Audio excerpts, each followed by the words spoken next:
जैन मित्रांनो, तर आता एसआरपीएफ गट क्रमांक 20 वरणगावचा फायनल कट ऑफ कशा प्रकारे लागू शकतो तर यावर आपण सविस्तरपणे चर्चा करणार आहे, त्यामुळे व्हिडिओ स्किप करू नका। चॅनलला जर तुम्ही आतापर्यंत नवीन असाल तर एसआरपीएफ गट क्रमांक 20 वरणगावची प्रत्येक अपडेट मी तुम्हाला नक्कीच देईल, त्यामुळे चॅनलला नक्कीच सबस्क्राईब करून ठेवा। तर आता मित्रांनो, आपल्या काल ग्राउंडचा कट ऑफ लागलेला आहे गट क्रमांक 20 वरणगावचा। तर आता ग्राउंडच्या कट ऑफ वरून आपल्याला मी तुम्हाला आधी पण सांगितलेलं होतं की 95 मार्क शिवाय आपल्याला काहीही पर्याय उरत नाही, कारण की ईडब्ल्यूएस वगळता प्रत्येक कॅटेगरी आपल्याला 95 मार्कांवरती लागताना दिसत आहे। फक्त 93 मार्कांवरती ईडब्ल्यूएस लागलेले आहे। त्याच्यानंतर समांतर आरक्षणाचं पण बघितलं तर समांतर आरक्षणाचं पण बऱ्यापैकी 95 मार्काच्या 93 मार्कांवरती, कोणतं 89 मार्कांवरती, अशा प्रकारे कट ऑफ आपले समांतर आरक्षणाचे पण लागलेले आहे। तर आता ओपनचा कट ऑफ तर 97 लागलेलाच आहे। तर आता फायनल कट ऑफ कशा प्रकारे लागू शकतो तर आता हे सर्व काही डिपेंड आहे पेपर कशा प्रकारे निघतो। तर आता जर आपण इतर गटांचं जर बघितलं तर पेपर बऱ्यापैकी सोपे झालेले आहेत। एसआरपीएफचे या वर्षीचे पेपर बऱ्यापैकी सोपे झालेले आहेत, त्यामुळे कट ऑफ आपल्याला हाय लागताना दिसत आहे। आता वर्षाचा जर गट क्रमांक 13 बघितला, त्याच्यानंतर नागपूरचा गट बघितला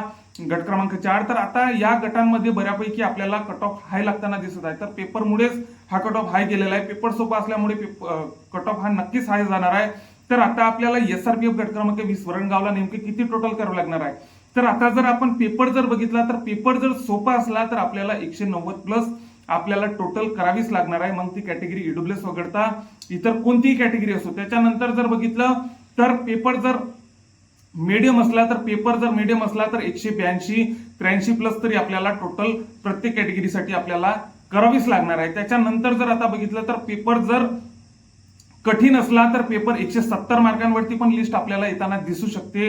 170 मार्कांवरती, 175 मार्कांवरती, इतक्या खाली लिस्ट आपल्याला पेपर जर कठीण असला तर आपल्याला नक्कीच कमी येताना दिसणार आहे। तर आता सर्व काही मित्रांनो पेपरवरतीच डिपेंड आहे। तर पेपर आता पुरेपूर आता तुमची तयारी असायला पाहिजे।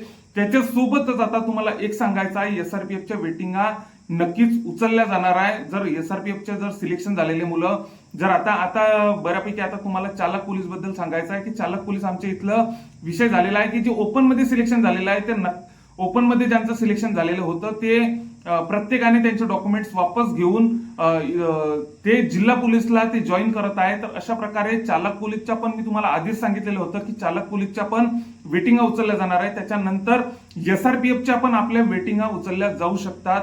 त्याच्यानंतर जर आपण बघितलं तर एसआरपीएफच्या वेटिंगा आपल्या उचलल्या जाऊ शकतात, कारण की एसआरपीएफचे जे सिलेक्शन झालेले मुलं आहेत त्यांचे नक्कीच जिल्हा पोलीसला सिलेक्शन झालेलं असेलच। तर अशा प्रकारे आपल्या वेटिंगा नक्कीच उचलल्या जाऊ शकतात। त्याच्यासोबतच आता प्रत्येक आता तिन्ही कॅटेगरी म्हणजे आता सोपा, मीडियम, त्याच्यासोबतच कठीण, अशा प्रकारे आपल्या तिन्ही पेपरची तयारी असायला पाहिजे, कारण की लास्ट चान्स आहे। या लास्ट चान्स मध्ये जर आपण लागलं नाही, या एसआरपीएफ गट क्रमांक 20 मध्ये जर आपलं जर सिलेक्शन झालं नाही तर नक्कीच आपल्याला पुढच्या भरतीची वाट बघावी लागणार आहे मित्रांनो।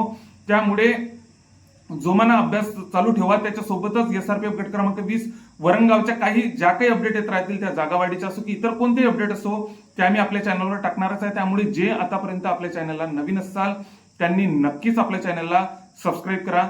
जय हिंद।